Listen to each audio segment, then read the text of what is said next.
Hello friends. कैसे हैं आप सभी? अच्छे ही होंगे। देखिए, आज हम बात करने वाले हैं इंदिरा महिला शक्ति उद्यम प्रोत्साहन योजना।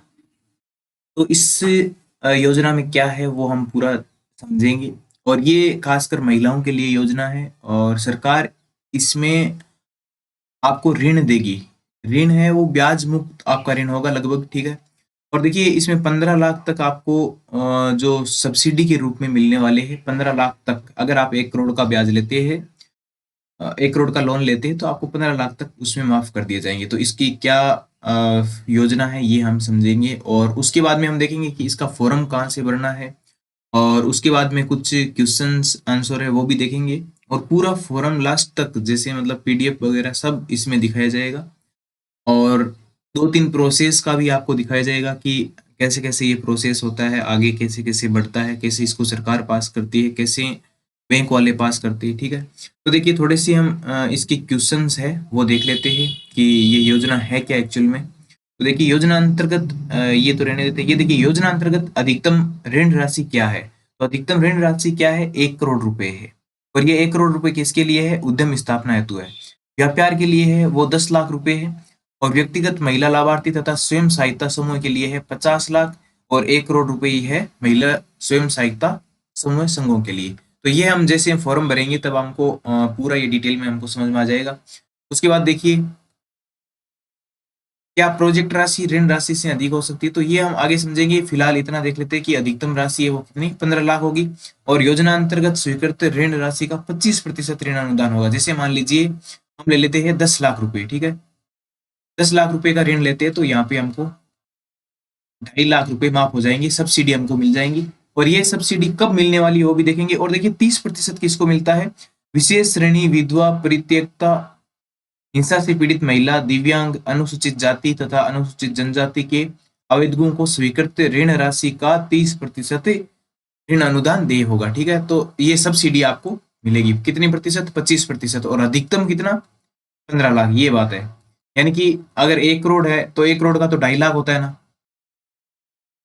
सॉरी 25 लाख होता है ना। जबकि यहाँ पे आपको 15 लाख ही मिलेगा। यानी कि अधिकतम 15 लाख मिल सकता है, 25 और 30%।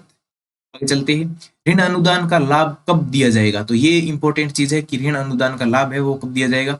ऋण अनुदान की राशि ऋण प्राप्तकर्ता के खाते में टर्म डिपॉजिट रिसिप्ट के रूप में 3 साल तक के लिए जमा किया जाएगा। टर्म रिसिप्ट तक के ऋण पर ऋण प्राप्तकर्ता से बैंक द्वारा ब्याज नहीं लिया जाएगा। यानी कि ब्याज नहीं लिया जाएगा 3 साल तक। 3 साल तक उद्यम के सफलतापूर्वक संचालन तथा निरंतर ऋण पुनर्भरण की स्थिति में। अब देखो, ये जो आपको सब्सिडी मिलने वाली है ना, ये कब मिलेगी मैं आपको थोड़ा समझा देता हूँ। आप 3 साल तक रेगुलर आप लोन भर रहे हैं, ओके। और देखिए, 3 साल तक रेगुलर लोन भरने के बाद में टीम आएगी एक चेक करने की ये जो आपने ऋण लिया था वो सही तरीके से लिया था कि नहीं लिया था। तो उसके लिए चेक होगा और उसके बाद ही आपको ये जो सब्सिडी है वो आपको दी जाएगी, ठीक है। आगे देखते हैं।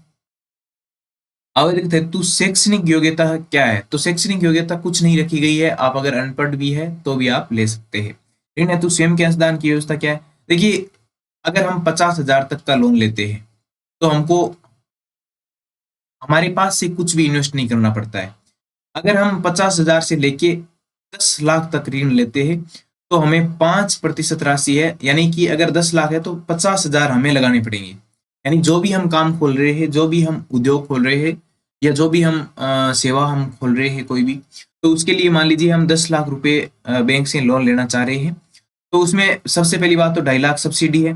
दूसरी बात, हमको 50,000 रुपए हमको खुद से लगाने पड़ेंगे। यानी कि बैंक हमको देगा 9.5 लाख, ठीक है। तो ये सारी चीजें हम आपको आगे समझाएंगे, आगे समझ में आ जाएगा।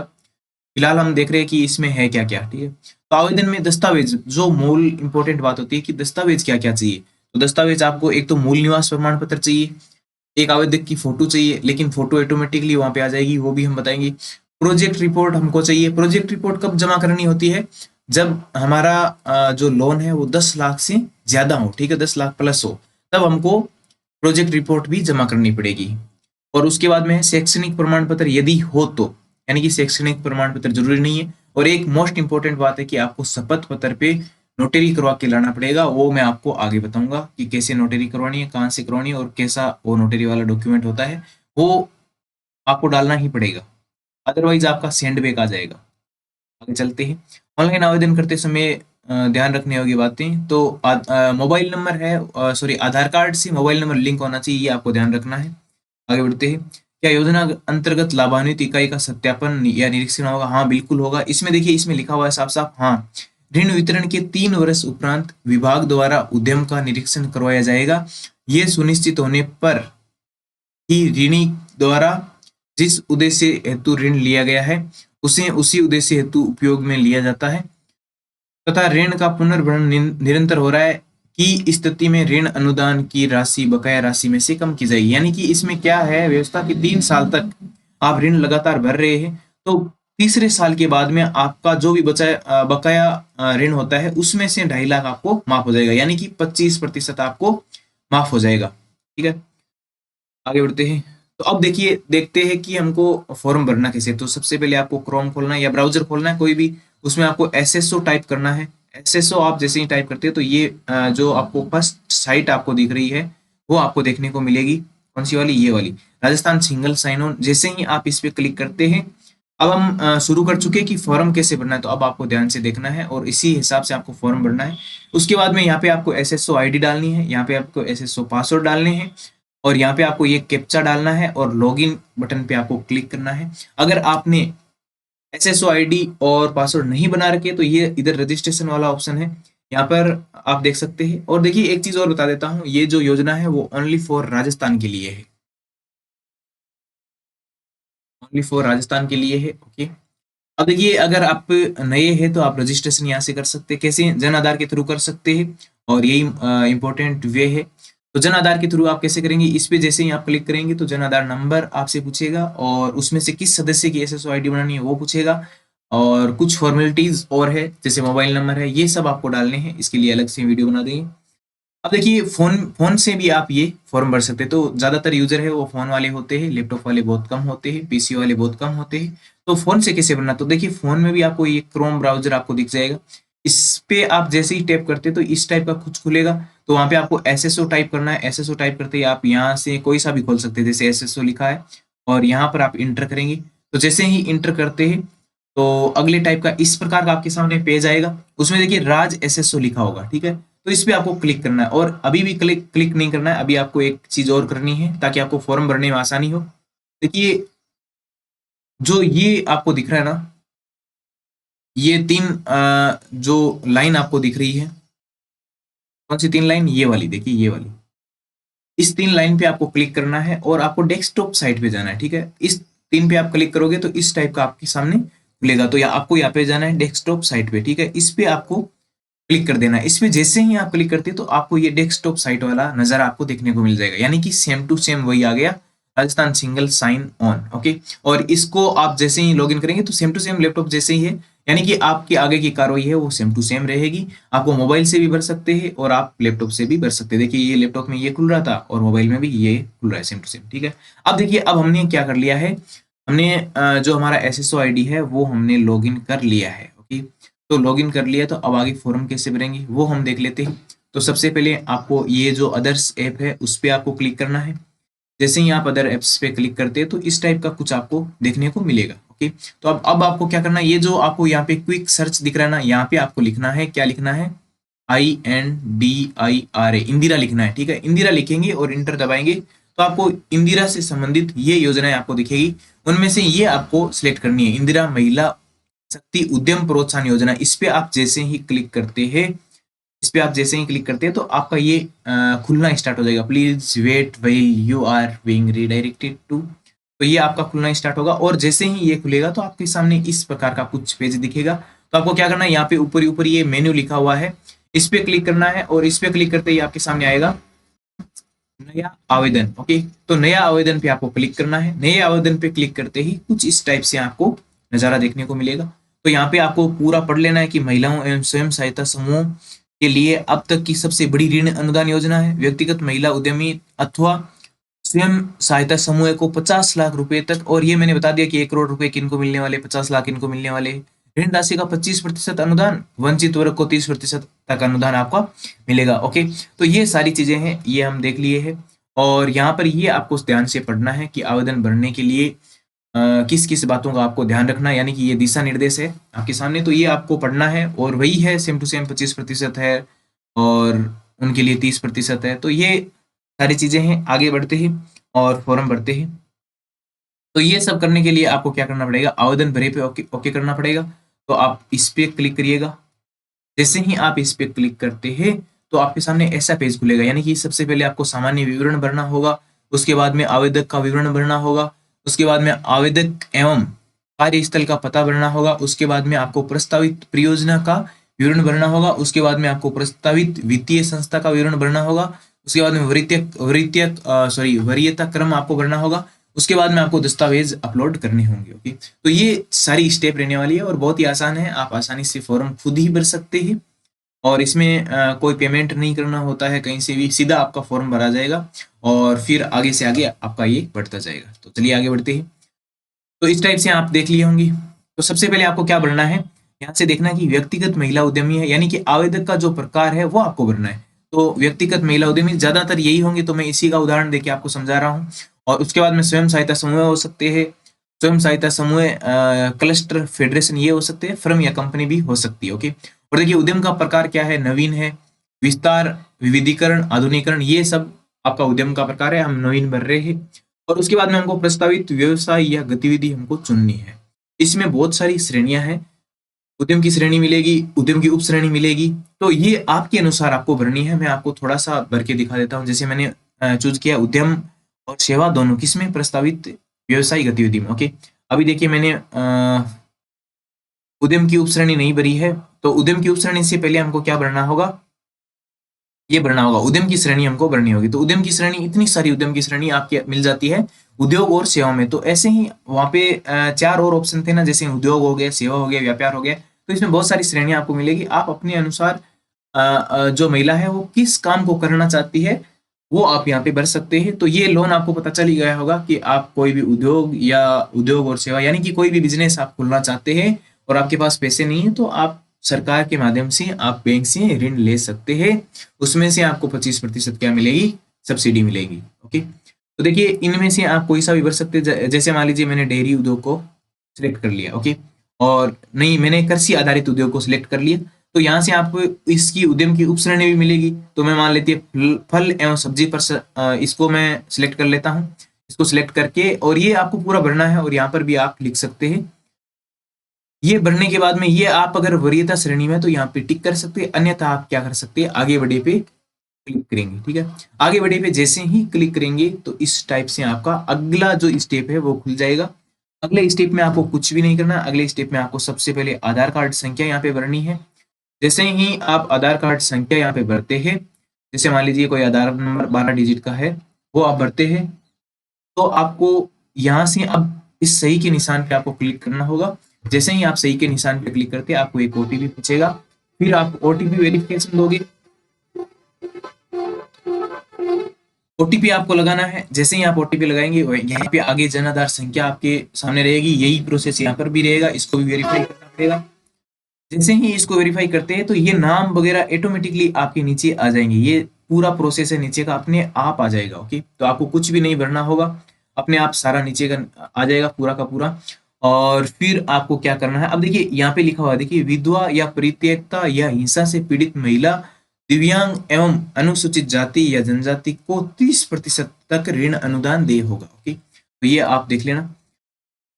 और आगे देखिए फिर आपको क्या चूज करना है, अब आपको सामाजिक श्रेणी चूज करनी है, धर्म चूज करना है, शैक्षणिक योग्यता चूज करनी है। अगर ये चूज नहीं किया हुआ तब आपको चूज करना है, अन्यथा हो सकता है आपने आधार कार्ड और जन आधार में अगर ये सब मेंशन कर रखा है तो ये ऑटोमेटिकली आपका यहाँ पे आ जाएगा। ओके, तो देखिए, तो ये जो सामाजिक श्रेणी है इसमें आपका क्या आएगा, सामान्य यानी कि जनरल, अनुसूचित जाति, अनुसूचित जनजाति, ओबीसी यानी कि अन्य पिछड़ा वर्ग, विशेष पिछड़ा वर्ग, आर्थिक रूप से पिछड़ा वर्ग। तो मैं ओबीसी से हूँ तो ओबीसी यहाँ पे भर दूंगा।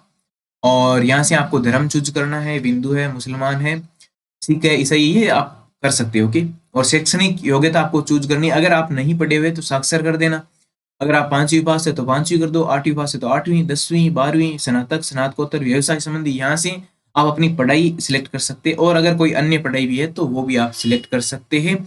और यहाँ पे आप कार्य अनुभव लिख सकते हैं। अगर आपका कार्य अनुभव नहीं है तो यहाँ पे 0 ऑटोमेटिकली आएगा। और उसके बाद में परिवार की वार्षिक आय आप यहाँ पे नोट कर सकते हैं। उसके बाद देखिए, आवेदक ने यदि कोई प्रशिक्षण प्राप्त किया हो, अगर कोई विशेष प्रशिक्षण प्राप्त किया है तो ही आप ये भरे, अन्यथा ये खाली छोड़ दें। अब आपको क्या करना है, अब आपको सिंपली विवरण को सेव करना है।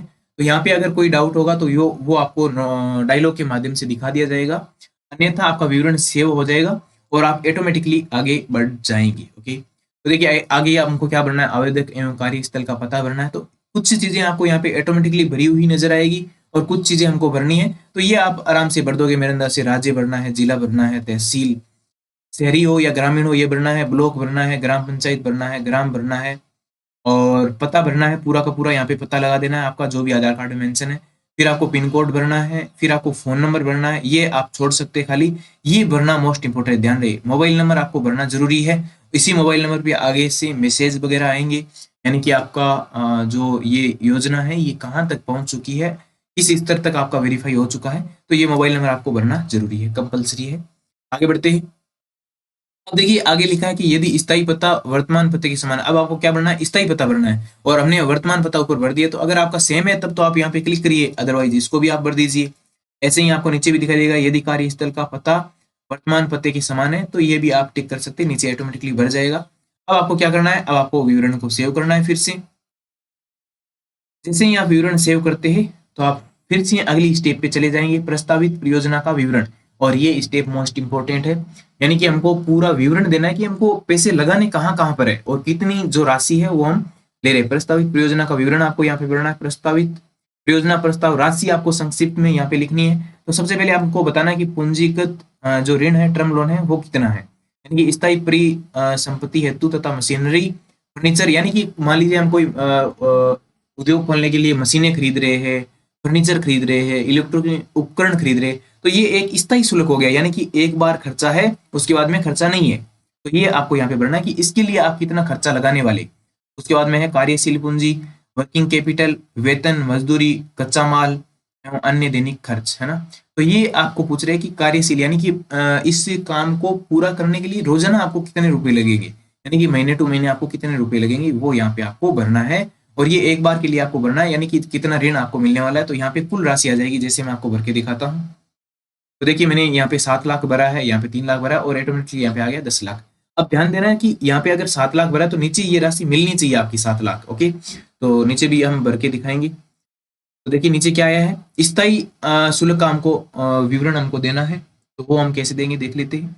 तो देखिए भवन या वर्क शेड निर्माण हेतु लागत, परियोजना प्रस्ताव की अधिकतम राशि 20% राशि, यानी कि हमको मान लीजिए वहां पे कुछ मकान भी बनाने होंगे, जैसे कोई उद्योग कर रहे हैं फल या सब्जी के लिए, तो उसके लिए जगह तो हम बनाएंगे ना, तो उसके लिए हमको 20% तक यहाँ पे हम भर सकते हैं मैक्सिमम इस जगह को। यानी मान लीजिए हमारी राशि है 10 लाख रुपए, तो यहाँ पे हम भर सकते हैं 2 लाख रुपए। ओके, और उसके बाद मशीनरी उपकरण का मान लीजिए 1 लाख लग गया, फर्नीचर का भी 1 लाख लग गया, अन्य उपकरण का भी 1 लाख लग गया, और अन्य का भी 1 लाख हो गया। तो कितना हुआ, 2, 3, 4, 5 और 6, मान लेते हैं यहाँ पर 2 लाख लगा। ठीक है, तो इसको टोटल कितना करना है आपको, 7 लाख करना है। क्यों करना है, क्योंकि हमने ऊपर यहाँ पे 7 लाख रुपए यहाँ पे भरे थे। ओके, तो ये नीचे आपकी राशि मिलनी चाहिए। ठीक है, अब देखिए आगे देखते हैं।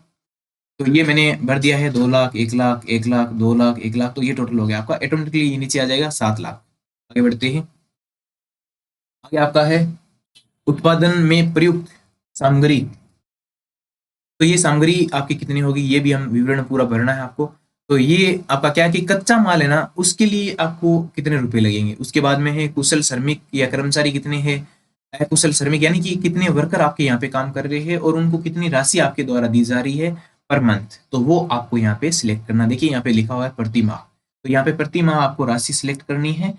और बिजली संबंधी व्यय कितना आएगा, अन्य जो भी है, मतलब पानी, टेलीफोन, यात्रा व्यय, स्टेशनरी, बीमा, इनका शुल्क कितना आएगा, ये टोटल आपको भरना है। तो मैंने ये भर दिया, आप वीडियो पॉज करके देख सकते हैं। तो ये टोटल कितना है आपका, 3 लाख है। तो कार्यशील पूंजी का कितना है, 3 लाख है, और ये टोटल मिला के दोनों कितना हो गया आपका, 10 लाख आपका हो गया है। तो अब देखिए, अब आगे आपका परियोजना का कुल लागत आ जाएगा। तो कुल कितनी है, 10 लाख है। अब देखिए मैंने बोला था ना कि स्वयं का अंशदान आपको करना पड़ेगा, यानी कि ये 10 लाख है ना, तो 10 लाख तक आपको कितना भरना पड़ता है, 5 लाख, 5% सॉरी। तो ये 50,000 आपको खुद से लगाना, भरना कहीं नहीं है, मतलब जैसे ही आपको लोन मिल जाता है उसके बाद आपको खुद से ये राशि लगानी पड़ेगी अपने बिजनेस में। अगर 10 लाख का बिजनेस है तो 50,000 आपको लगाना पड़ेगा, तो 9.5 लाख आपको बैंक से मिल जाएगा। 9.5 लाख रुपए आपको बैंक से मिल जाएगा ऋण के रूप में। और लास्ट में आपको इसमें से 2.5 लाख रुपए है वो माफ कर दिए जाएंगे, कब, 3 साल के बाद में। 3 साल के बाद में अगर आप रेगुलरली लोन को भर रहे हैं अच्छे से, बैंक के अच्छे ऋणी के रूप में आप कार्य कर रहे हैं, और जो आपने उद्यम, जिस उद्यम प्रोत्साहन योजना से, जिस उद्देश्य से आपने लोन लिया था, उस उद्देश्य पर आप खरे उतरे हैं, तभी आपका ये 3 साल बाद में सब्सिडी है वो मिलेगा। तो ये आवश्यक कुल ऋण राशि आपकी होगी 9,50,000 आपको मिलेंगी बैंक से। अब नीचे आपको क्या भरना है, आय संभावना, यानी कि हमको संभावना व्यक्त करनी है कि हाँ भाई इतने रुपए हम कमा सकते हैं हमारे इस उद्यम से, तो ये नीचे आपको भरना है। तो देखिए मैंने भर रखी है, यहाँ पे ऑलरेडी आएगा 3 लाख रुपए, यानी कि जो हमने कार्यशील पूंजी भरी थी ना वो यहाँ पे ऑलरेडी आएगी 4 लाख या 3 लाख 2 लाख जो भी है ना। और उसके बाद में हमको बताना है कि जो प्रथम वर्ष में बिक्री है वो कितनी होगी, तो मैं बता दिया कि 15 लाख की होगी। तो ये लाभ कितने का हुआ, तो 12 लाख रुपए का लाभ हुआ। और यहाँ पे आपको टिप्पणी करनी है कि ये लाभ हुआ तो हुआ कैसे। मैंने बोला कि भाई हमने प्रोडक्ट बना के प्रोडक्ट सेल किए तो हमारा ये लाभ हुआ। इसी प्रकार से दूसरे साल का, तीसरे साल का आपको भरना है, तो मैंने भर दिया है, आप देख सकते हैं। उसके बाद में देखिए नीचे आपको दिख रहा होगा आपके प्रोजेक्ट के उत्पाद के संभावित ग्राहक, कि आपके ग्राहक कौन कौन से, तो देखते हैं हमारे ग्राहक कौन कौन से। मैंने भर दिया राज्य स्तर तक ग्राहक है, या आप भर सकते हैं कि भाई हमारे लोकल एरिया में ही ग्राहक है हमारे, है ना, कि हम तो भाई जो पास में रह रहे हैं वहीं पे फल या सब्जियां बेच के आ रहे हैं, तो आप भर सकते हैं क्षेत्रीय स्तर तक।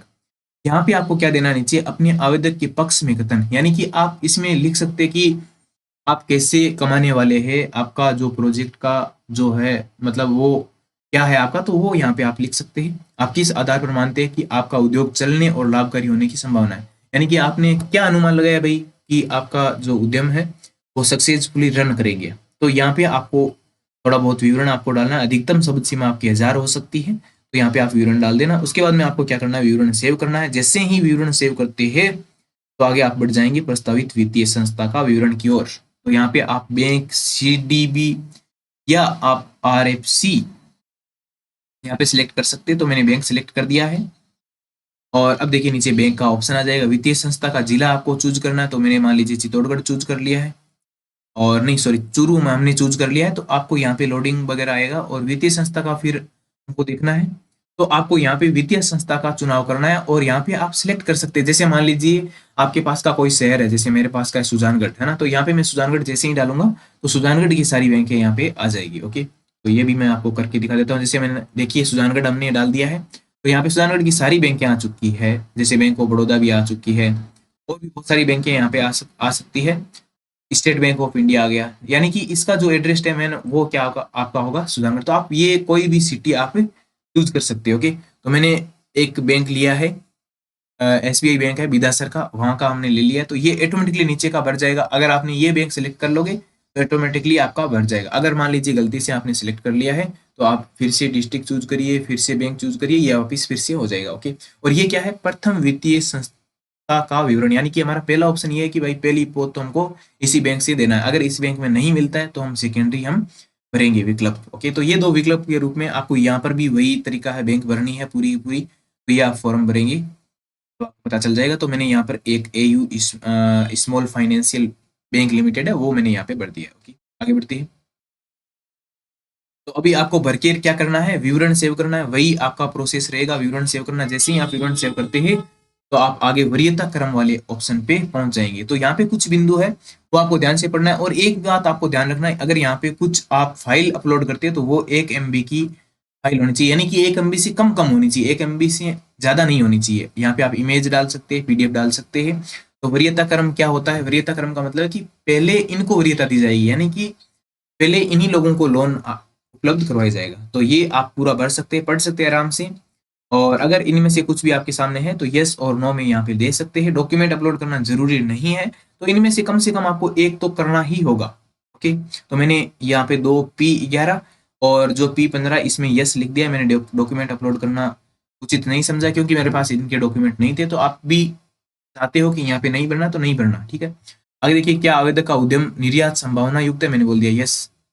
क्या आवेदक की कार्य योजना में पर्यावरण अनुकूल प्रौद्योगिकी अथवा गैर परंपरागत ऊर्जा संसाधनों का समुचित प्रयोग होता है? तो मैंने बोल दिया हाँ, होता है बिल्कुल। तो ये आप भर सकते हैं अपने अनुसार और आगे बढ़ सकते हैं, विवरण को सेव कर सकते हैं। और उसके बाद में देखिए लास्ट जो स्टेप है, मोस्ट इंपॉर्टेंट स्टेप है कि डॉक्यूमेंट कौन कौन से अपलोड करने हैं और कैसे कैसे अपलोड करने हैं। तो ये देखिए दस्तावेज अपलोड एवं घोषणा, नीचे आपको घोषणा भी मिलेगी। तो यहाँ पे प्रोजेक्ट रिपोर्ट आपको देनी है और प्रोजेक्ट रिपोर्ट में देखिए एक ऑप्शन है कि यदि परियोजना प्रस्ताव 10 लाख से अधिक है तो प्रोजेक्ट रिपोर्ट लगाना अनिवार्य है, अन्यथा आपको प्रोजेक्ट रिपोर्ट नहीं लगाना है। यानी कि आपका अगर लोन है वो 10 लाख तक का ही है तो आपको जो ये रिपोर्ट है वो आपको नहीं देनी है, अन्यथा आपको रिपोर्ट यहाँ पे पीडीएफ के रूप में लगानी होगी। तो यहाँ पे कौन कौन से डॉक्यूमेंट लगाने में आपको बता देता हूँ। तो शैक्षणिक प्रमाण पत्र है, आवेदक की फोटो है, मूल निवास प्रमाण पत्र है। तो मेनली तो इसमें मूल निवास प्रमाण पत्र है, ये फोटो ऑटोमेटिकली आपकी यहाँ पे आ जाएगी जब आप जन आधार यहाँ पे सिलेक्ट करोगे तब। तो ये फोटो आपकी वहाँ पे आ जाएगी और मूल निवास प्रमाण पत्र आपको यहाँ पे लगाना है, यहाँ पे आपको अपलोड करना है मूल निवास प्रमाण पत्र। उसके बाद में आपको क्या करना है, शैक्षणिक प्रमाण पत्र अगर कोई है तो भरना है, अन्यथा आपको यहाँ पे मैं बता देता हूँ यहाँ पे क्या भरना है। आपको शपथ पत्र यहाँ पर लगाना है, शपथ पत्र।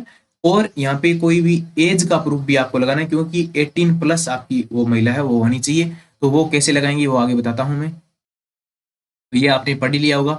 प्रोजेक्ट रिपोर्ट नहीं लगाना है। दस्तावेज जो देखिए ये रेड टिक है ना, ये अनिवार्य है, मतलब आवेदक की फोटो और मूल निवास अनिवार्य रूप से है। बाकी आपका चल सकता है लेकिन शपथ पत्र भी अनिवार्य ही है, अन्यथा आपका सेंड बैक आएगा, वो भी मैं आपको आगे दिखाऊंगा कि कैसे आता है। तो ये आप यहाँ पे लिखिए शपथ पत्र एंड एज डॉक्यूमेंट यहाँ पर है। तो ये आप यहाँ पे 10वीं की मार्कशीट अगर आपके पास है तो वो लगाइए, साथ में एक पीडीएफ बना के यहाँ पे आपको डाल देना है। पीडीएफ कैसे बनाते हैं वो भी मैं बताऊंगा। तो 10वीं की मार्कशीट और शपथ पत्र आपको यहाँ पे अपलोड कर देना है। आवेदक की न्यू फोटो ऑटोमेटिकली यहाँ पे आ जाएगी। यहाँ पे आपको बोनाफाइड सर्टिफिकेट यानी कि मूल निवास ई मित्र से जाके बनवाना है और यहाँ पे अपलोड कर देना है। ठीक है, इतना करने के बाद मैं आपको दिखाता हूँ कि शपथ पत्र कैसा होता है। ओके, तो इस टाइप से आपका शपथ पत्र आपको देखने को मिलेगा। मैं थोड़ा सा जूम करके आपको दिखाता हूँ। ये देखिए, और ये जो शपथ पत्र का जो फॉर्मेट है वो मैं आपको लिंक में डाल के दे दूंगा ताकि आप भी वो शपथ पत्र लगा सको। यानी कि मैं यहाँ पे खाली स्थान छोड़ूंगा, वहां पे आप भर देना, यहाँ पर भी खाली स्थान छोड़ूंगा, ये भर देना। यानी कि सबसे पहले आपको लिखना है, जैसे मैं कौन, मान लीजिए सविता। ओके, मैं सविता, मान लीजिए कोई सविता नाम की लड़की है जो फॉर्म भर रही है। ओके, और उसके पत्नी सॉरी पति का नाम है, या यहाँ पे लगा सकते हैं पिता, पिता या पत्नी। ओके, पत्नी मान लीजिए ये है रेखा राम की। ठीक है, तो यहाँ पे रेखा राम डाल दिया और यहाँ पे मैं एड्रेस डाल दूंगा। पूरा डालना है आपको, वार्ड नंबर इतना है, गांव इतना, गांव ये है हमारा, तहसील ये है, जिला ये है। उसके बाद में राजस्थान आप लिख सकते हैं, यहाँ पे लास्ट में आप पिन कोड डाल सकते हैं। तो ये परफॉर्मा मैं आपको दे दूंगा। नीचे क्या लिखा हुआ देखिए, किसका शपथ पत्र है ये, वो तो देखिए ना। तो ये कि मैं उपरोक्त पते की स्थायी निवासी हूँ, ये कि मैंने इंदिरा महिला शक्ति उद्यम प्रोत्साहन योजना के अंतर्गत ऋण हेतु आवेदन किया है, ये कि मैंने इंदिरा महिला शक्ति उद्यम प्रोत्साहन योजना की पूरी जानकारी प्राप्त कर ली है एवं समझ ली है, ये कि इस योजना के परिलाभ हेतु मैं अपना आधार नंबर प्रयोग हेतु सहमति देती हूँ, और यह कि मैं एवं मेरे परिवार का कोई भी सदस्य किसी अन्य केंद्रीय या राजकीय रोजगार मूलक अनुदान कार्यक्रम योजना में विगत 5 वर्षों में लाभान्वित नहीं हुआ है, ये कि थोड़ा सा ऊपर कर लेते हैं।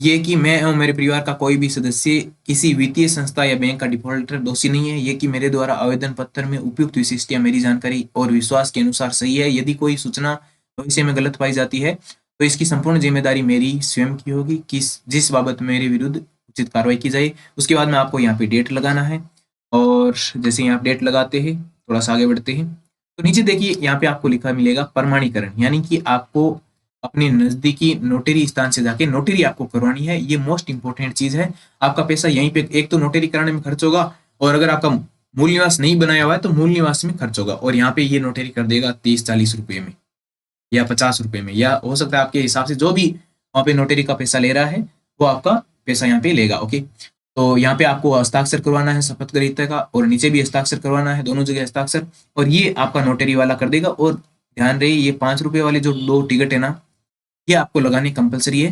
तो ये एक बार आप देख सकते हैं, और मैं फिर से मिनिमाइज इसको कर देता हूँ ताकि आपको अच्छे से देख सके आप सब लोग।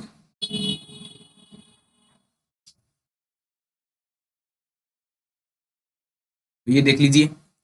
तो ये इस प्रकार से आपको नोटरी करवाना है, और ये मैं आप परफॉर्मा है वो आपको लिंक के माध्यम से डिस्क्रिप्शन बॉक्स में दे दूंगा। आप इसको प्रिंट करवा के और पूरी डिटेल भर के और आप नोटरी करवा सकते हैं। इस प्रकार से नोटरी वाला नोटरी कर देगा। तो हम यहाँ तक आ चुके थे। तो ये डॉक्यूमेंट आपको अपलोड करने है और नीचे बढ़ना है। जैसे ही आप नीचे बढ़ेंगे तो आपको देखिए यहाँ पे इस पे टिक करना है। तो ये है क्या, अभी जो हमने जो शपथ पत्र हमने दिया था घोषणा, वही है पूरा का पूरा। तो ये आप आराम से इसको पॉज करके वीडियो को पढ़ सकते हैं। उसके बाद में आपको क्या करना है, आवेदन जमा करे पे ओके करना है। जैसे ही आप आवेदन जमा करेंगे तो आपका आवेदन है वो क्या हो जाएगा, जमा हो जाएगा, और इस टाइप से आपका आवेदन दिखेगा। और आवेदन में क्या होगा, आवेदन डीडी या एडी को भेजा गया है। तो मैंने देखिए 17/8/2023 को ये लगाया था फॉर्म रात को। तो ये आवेदन डीडी या एडी को भेज दिया गया था। और मैंने देखिए पूरा 10 लाख का लगाया था चूरू जिले से, और जिसके भी नाम पे है वो है। और यहाँ पे डेट आएगा, यहाँ पे आपका वो नंबर दिखाई देगा, आवेदन संख्या दिखाई देगी, जिसके अनुसार आपका प्रोसेस यहाँ पे दिखेगा। ठीक है। तो अगली बार जैसे ही आप इंदिरा महिला शक्ति उद्यम प्रोत्साहन योजना खोलोगे तो डैशबोर्ड पे आपको इस टाइप का दिखेगा। आगे बढ़ते ही देखिए, अभी देखिए आवेदन वित्तीय संस्था को भेजा गया। तो ये थोड़े दिनों बाद की बात है जब आवेदन को वित्तीय संस्था की ओर भेज दिया गया था। अब वित्तीय संस्था हमारा जो भी करना है वो आप करेगी वित्तीय संस्था। तो ये सब है, और यहाँ से हम कार्रवाई भी देख सकते हैं कि कार्रवाई क्या हुई है। तो मेरे साथ देखिए क्या क्या कार्रवाई हुई थी, तभी मैं आपको बोल रहा हूँ। तो मैंने सबसे पहले यहाँ पे आवेदक के रूप में आंशिक रूप से फॉर्म भर दिया था। फिर आवेदक डीडी या एडी के पास चला गया था। फिर इसने डीडी या एडी ने आपत्ति दर्ज की। तो आपत्ति क्या दर्ज की, मैं एवं मेरे परिवार का कोई भी सदस्य किसी अन्य केंद्रीय या राजकीय रोजगार मूलक अनुदान कार्यक्रम या योजना में विगत 5 वर्षों में लाभान्वित नहीं हुआ है। मैं एवं मेरे परिवार का कोई भी सदस्य किसी वित्तीय संस्था या बैंक का डिफॉल्टर दोषी नहीं है का शपथ पत्र और एज प्रूफ डॉक्यूमेंट लगाए। यानी कि मैंने पहले डॉक्यूमेंट ये नहीं लगाए थे शपथ पत्र, ये तो मैंने बाद में लगाया। तो यहाँ पे इसने क्या कर दिया, आपत्ति दर्ज कर दी कि शपथ पत्र लगाओ भाई, और एज प्रूफ आप यहाँ पे लगाओ। तो फिर मैंने एज प्रूफ और शपथ पत्र लगा के फिर से इसको स्पष्टीकरण दे दिया, यानी कि फिर से मैंने फॉर्म भर दिया। और उसके बाद में इसने आगे पास कर दिया, यानी आगे कहाँ पास किया, बैंक के पास पास कर दिया। ओके, तो ये मेरा फॉर्म इस प्रकार से भरा गया। तो ये आपने देख लिया। अब देखिए 2-3 चीजें आपको और बता देता हूँ। तो फॉर्म तो आपको इस प्रकार से भरना है, और आप समझ गए होंगे कि ये फॉर्म है किस किस लिए, यानी कि महिलाओं को उद्यम में बढ़ावा देने के लिए है, ताकि महिलाएं भी उद्योग संचालित कर सके और अपना पैसा खुद कमा सके। तो अब देखिए यहाँ पे सहायता का ये दिया हुआ है। तो आप यहाँ पे उपयोगकर्ता पुस्तिका देख सकते हैं, खाली पीडीएफ फॉर्म देख सकते हैं, वीडियो गाइड देख सकते हैं, एफएक्यू देख सकते हैं। तो ये हम थोड़ा सा देखेंगे एफएक्यू। ओके, इस पे क्लिक कर दिया मैंने। तो ये यहाँ पे आपके सामने बहुत सारे क्वेश्चन है, आप वीडियो पॉज करके यहाँ पे ये क्वेश्चन आप पढ़ सकते हैं, ताकि आपको हो सके कि पता चल सके कि ये है क्या, है ना, योजना क्या है। तो योजना अंतर्गत किन के द्वारा ऋण लिया जा सकता है। तो 18 वर्ष से अधिक आयु वर्ग की व्यक्तिगत महिला होनी चाहिए और राजस्थान की होनी चाहिए, बस आप ले सकते हैं। और ये आपका प्रोसेस मैंने शुरू में ही समझा दिया था, है ना। तो ये सब आप पढ़ सकते हैं, जो मोस्ट इंपॉर्टेंट थे वो मैंने आपको समझा दिए है। और अब देखिए, अब बोल रहा है कि ये जो प्रोजेक्ट रिपोर्ट है वो हम ज्यादा रुपए की बना सकते हैं क्या, 1 करोड़ से ज्यादा की भी बना सकते हैं कि, हाँ बिल्कुल बना सकते हैं। जैसे मान लीजिए 1.5 करोड़ की हमने बना दी, ठीक है। तो यहाँ पे स्वयं का जो अंशदान है ना, वो आपका अंशदान ज्यादा हो जाएगा। यानी कि आपको स्वयं का अंशदान है वो कितना करना पड़ेगा, जो ये 50 लाख अधिक है ना, ये तो करना ही करना पड़ेगा, ठीक है। और 10% आपको और भी करना पड़ेगा, यानी कि यहाँ पे आपको 60 लाख का स्वयं का अंशदान करना होगा। 90 लाख रुपए आपको बैंक दे देगी, यानी कि अधिकतम आपको 90 लाख रुपए तक बैंक देगी। और अधिकतम आपको कितना लाख माफ होगा, 15 लाख तक माफ होगा, यानी कि 25 से 30%, और अधिकतम 15 लाख। तो ये आई थिंक आप सारी चीजें समझ पाए होंगे। 25% किसको मिलता है, 30% किसको मिलता है, ये भी आप समझ गए होंगे। एसटी या एससी की जो भी महिला है, या कोई पीड़ित महिला है, या कोई विशेष श्रेणी की कोई विधवा महिला है, उनको सबको कितना मिल सकता है, 30% तक छूट मिलेगी। यानी कि आप 10 लाख का लोन लेते हैं तो 3 लाख की आपको छूट और 7 लाख आपको लोन भरना है। तो ये बहुत ही बढ़िया व्यवस्था है, आप इसमें अप्लाई कर सकते हैं। और लास्ट डेट भी बहुत लेट है अभी तक, तो आप इस फॉर्म को आसानी से भर सकते हैं। और ये सारी चीजें मैंने आपको समझा दी है। और ये डॉक्यूमेंट आपको ध्यान रखना है कि शपथ पत्र आपको बनवाना ही पड़ेगा, अन्यथा आपका है लोन वो अप्रूव नहीं हो पाएगा। अब देखिए एक छोटी सी चीज और देख लेते हैं, खाली पीडीएफ फॉर्म भी देख लेते हैं वहां सहायता में जाके। तो ये खाली पीडीएफ फॉर्म आपके सामने है, तो वही है जो हमने पूरा भरा है ना, वही सारा का सारा यहाँ पर है। तो ये आप देख सकते हैं। तो ये पूरा फॉर्म हमने जो भरा था वही है, और अगर बताने लग गया तो फिर तो पूरा टाइम लग जाएगा। ये देखिए इसमें मेन इंपॉर्टेंट चीज क्या है, उद्यम की श्रेणी, ये आप एक बार पढ़ लेना कि अगर हम व्यापार सिलेक्ट करते हैं, वहां पे जो 4 ऑप्शन थे ना, व्यापार, उद्योग, उद्योग एवं सेवा दोनों आधारित, या सेवा आधारित उद्योग, है ना। तो ये सब हमने जो सिलेक्ट करने थे वो हम सिलेक्ट कर लेंगे, और उसके बाद में जो उद्यम की जो श्रेणी है ना, वो क्या क्या यहाँ पे देखने को मिलेगी, ये आप एक बार पढ़ लेना कि किस किस में हम किस किस श्रेणी में हम लोन ले सकते हैं, ताकि हमको लोन वापस जब 3 साल बाद में वो चेक करने आए तो हम दिखा सके कि हाँ हम इसी पे काम कर रहे हैं, ताकि आपका जो 2.5 लाख या 3 लाख 10 लाख रुपए पे माफ हो सके, यानी कि 25 या 30% आपका माफ हो सके। ओके, तो ये आप ध्यान से पढ़ लेना पूरा। उसके बाद ये वरीयता श्रेणी है या सामाजिक श्रेणी, ये हमने देख लिया है। तो ये आपका पूरा था, और अब देख लिए ये भी वरीयता श्रेणी वाले बिंदु भी आप यहाँ से पढ़ सकते हैं वीडियो को पॉज करके, और ये हमने लास्ट में वहां पे भरा भी था। तो ये पूरी व्यवस्था थी लोन की। तो ये आई थिंक आप समझ पाए होंगे। तो थैंक्स फॉर वाचिंग, और मैं बता देना चाहता हूँ ये बहुत ही आसान सा आपके सामने लोन है, आप भी इसे ले सकते हैं, कोई भी इसे ले सकते हैं और एक अपना व्यवसाय शुरू कर सकते हैं। देखिए बहुत सारे लोग हैं जो नौकरी के पीछे भागते रहते हैं, नौकरी, सरकारी नौकरी, सरकारी नौकरी, 25-25 लाख लोग यहाँ पे फॉर्म भरते हैं, इंडिया में यही चलता है। और इनमें से सिलेक्ट कितने को होना है, 900 सीट आ रखी है, उसी में 25 लाख लोग फॉर्म भरेंगे। इससे अच्छा है आप अपनी 20 साल की उम्र में कोई अच्छा सा उद्यम, कोई अच्छा सा प्रोजेक्ट बना के उस पर काम करिए। आप जब 30 साल के होंगे, 10 साल में आपका उद्यम है वो एक कंपनी के रूप में प्रस्तावित हो जाएगा। इससे फायदा क्या होगा, इससे फायदा ये होगा कि आप बहुत सारे लोगों को रोजगार दे रहे होंगे, समाज की सेवा कर रहे होंगे। आप जिस भी क्षेत्र में रहेंगे वहां पे आप वहां के असली सेवक होंगे आप, क्योंकि आप फाइनेंशियली आप बहुत स्ट्रोंग बन जाएंगे। ओके, तो सरकारी नौकरी का पीछा छोड़ के अगर आप लग पा रहे हैं अच्छी बात है, 2-3 साल आप तैयारी करिए। और मैं तो कहता हूँ जैसे ही आपका 12th हो जाता है उसके बाद ही तैयारी करने लग जाइए, 3 साल में तैयारी करिए और साथ साथ में बिजनेस ग्रो करिए। जैसे ही आप साथ साथ में बिजनेस करोगे तो आपके पास कुछ तो होगा ना, तो 3 साल में आपका बिजनेस इतना ग्रो हो जाएगा कि आप सोच नहीं सकते। तो आप कितनी भी छोटी सी उम्र में है, छोटा मोटा व्यापार अभी से चालू करिए, क्योंकि आपके पास अभी होने के लिए कुछ भी नहीं है। तो यही मेरा बताने का मेन उद्देश्य था, और फॉर्म कैसे भरते हैं वो मैंने बता दिया, योजना के बारे में पूरा बता दिया। तो जो लोग करंट अफेयर पढ़ रहे हैं उनके लिए भी ये योजना कामगार साबित होगी कि इस योजना में है क्या क्या। तो ये एक वीडियो पूरा आपके लिए बहुत कामगार साबित होगा। तो इसी के साथ हम वीडियो को बंद करते हैं। तो ये आप भर सकते हैं आराम से फॉर्म। और एक चीज़ और, आप इस वीडियो को ज़्यादा से ज़्यादा शेयर करिए, ताकि जिसको भी इस चीज़ की आवश्यकता होगी उसके पास ये वीडियो पहुंच सके। ज़्यादा से ज़्यादा शेयर करिए। और मैंने देखा था पिछले वीडियो में 22,000 व्यू आ रखे हैं, लेकिन सब्सक्राइबर 200 कुछ आ रखे हैं। तो सब्सक्राइबर भी बढ़ाइए, कम से कम 1000 सब्सक्राइबर इस बार बढ़ाइए, ताकि मेरा चैनल है वो मोनेटाइज हो सके। ओके, ओके दोस्तों, थैंक यू